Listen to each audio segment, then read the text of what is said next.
नया कानून और सोशल मीडिया का अंत। The dark side of new IT laws.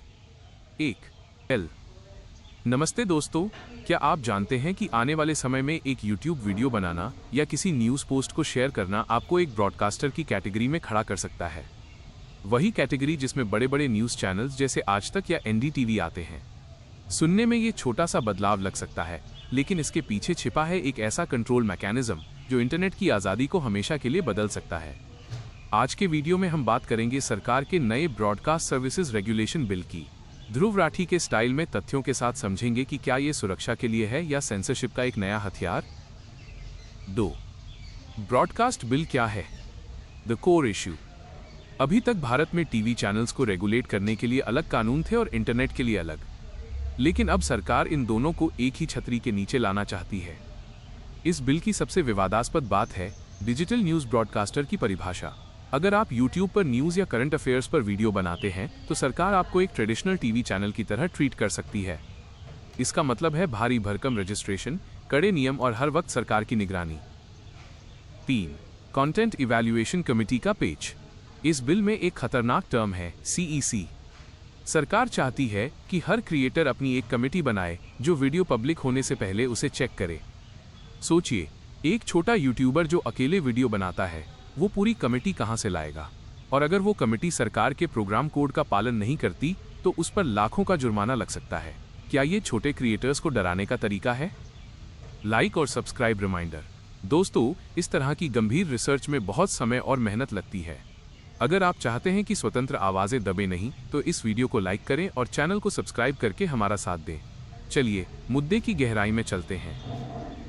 4 DPDP act, आपका डेटा या आपकी जासूसी। अब बात करते हैं digital personal data protection DPDP act की। सरकार कहती है कि यह कानून आपके डेटा को सुरक्षित रखने के लिए है, लेकिन इसमें एक क्लॉज है, एग्जेम्पशंस फॉर स्टेट।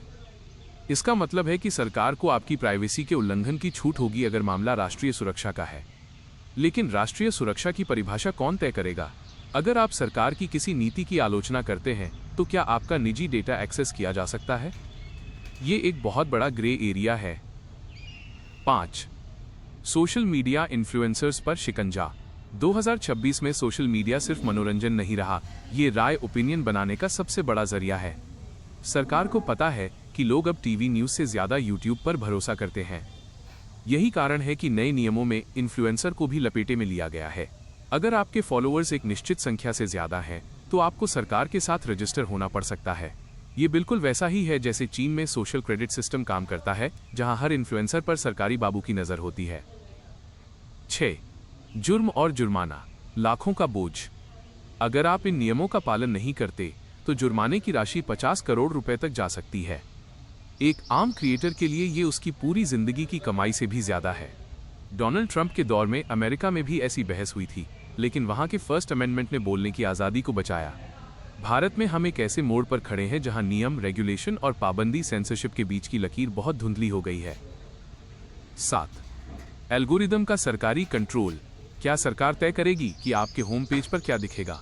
इस बिल के कुछ हिस्सों में ये संकेत मिलता है कि सरकार टेक कंपनियों को मजबूर कर सकती है कि वे पॉजिटिव और नेशनल इंटरेस्ट वाले कंटेंट को ज्यादा प्रमोट करें। इसका सीधा असर ये होगा कि सरकार के खिलाफ उठने वाली आवाजें एल्गोरिदम में कहीं दब जाएंगी और आपको सिर्फ वही दिखेगा जो सिस्टम दिखाना चाहता है। सब्सक्राइब रिमाइंडर, अगर आप यहां तक वीडियो देख रहे हैं तो इसका मतलब है कि आप जागरूक नागरिक हैं।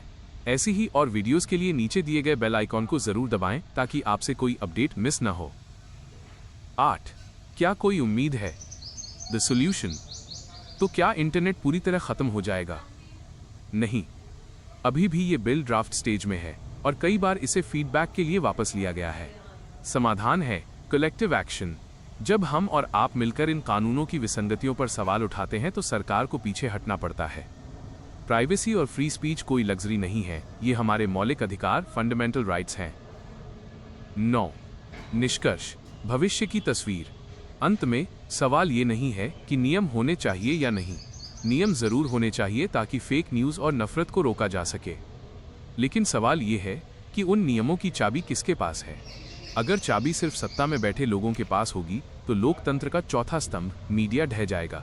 हमें एक ऐसे स्वतंत्र रेगुलेटर की जरूरत है जो न सरकार के इशारे पर चले न टेक कंपनियों के। ये स्क्रिप्ट का अगला और सबसे महत्वपूर्ण हिस्सा है। इसमें हम उन बारीकियों पर बात करेंगे जो आम जनता की नजरों से छिपी हुई हैं। ध्रुव राठी के स्टाइल में लॉजिक, डेटा और ये स्क्रिप्ट का अगला और सबसे महत्वपूर्ण हिस्सा है। इसमें हम उन बारीकियों पर बात करेंगे जो आम जनता की नजरों से छिपी हुई हैं। ध्रुव राठी के स्टाइल में लॉजिक, डेटा और अंतर्राष्ट्रीय उदाहरणों के साथ। 9. अंतर्राष्ट्रीय तुलना। क्या हम चीन की राह पर हैं? दोस्तों, जब हम ऐसे कड़े कानूनों की बात करते हैं तो हमें दुनिया के दूसरे देशों पर भी नजर डालनी चाहिए। चीन का उदाहरण, चीन में ग्रेट फायरवॉल है।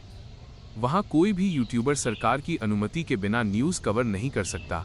अगर कोई ऐसा करता है तो उसका सोशल क्रेडिट स्कोर गिर जाता है और उसे इंटरनेट से ब्लॉक कर दिया जाता है। यूरोप का GDPR, दूसरी तरफ यूरोपीय यूनियन का GDPR कानून है। 9. अंतर्राष्ट्रीय तुलना। क्या हम चीन की राह पर हैं? दोस्तों, जब हम ऐसे कड़े कानूनों की बात करते हैं तो हमें दुनिया के दूसरे देशों पर भी नजर डालनी चाहिए। चीन का उदाहरण, चीन में ग्रेट फायरवॉल है। वहां कोई भी यूट्यूबर सरकार की अनुमति के बिना न्यूज़ कवर नहीं कर सकता। अगर कोई ऐसा करता है तो उसका सोशल क्रेडिट स्कोर गिर जाता है और उसे इंटरनेट से ब्लॉक कर दिया जाता है। यूरोप का GDPR, दूसरी तरफ यूरोपीय यूनियन का GDPR कानून है।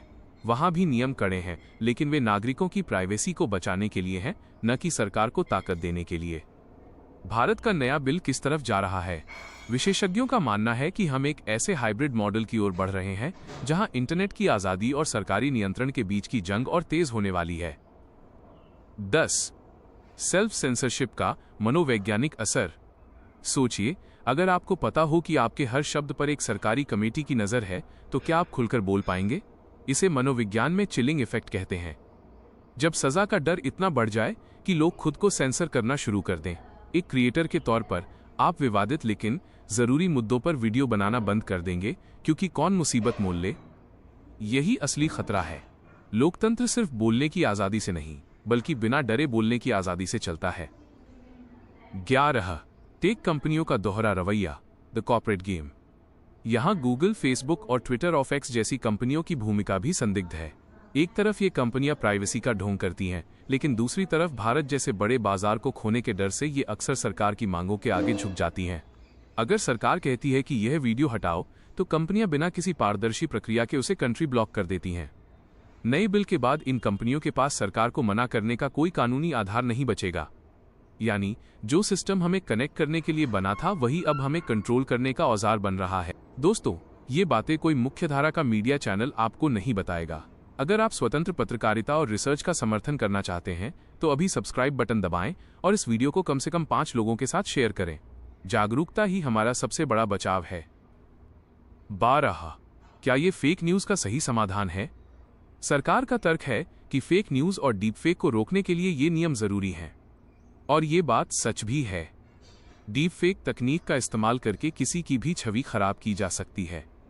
लेकिन सवाल यह है, क्या बंदूक रोकने के लिए पूरी आबादी के हाथ बांध देना सही है? फेक न्यूज को रोकने के लिए डिजिटल लिटरेसी और स्वतंत्र फैक्ट चेकर्स की जरूरत है, न कि एक ऐसी कमेटी की जिसमें सिर्फ सरकारी अधिकारी बैठे हों। अगर सरकार ही तय करेगी कि सच क्या है, तो प्रोपेगेंडा और न्यूज के बीच का अंतर खत्म हो जाएगा। 13. भविष्य की राह। हम क्या कर सकते हैं? अंत में, क्या हम लाचार हैं? बिल्कुल नहीं। 1. कानूनी लड़ाई। भारत के कई डिजिटल राइट संगठन जैसे IFF इन कानूनों को सुप्रीम कोर्ट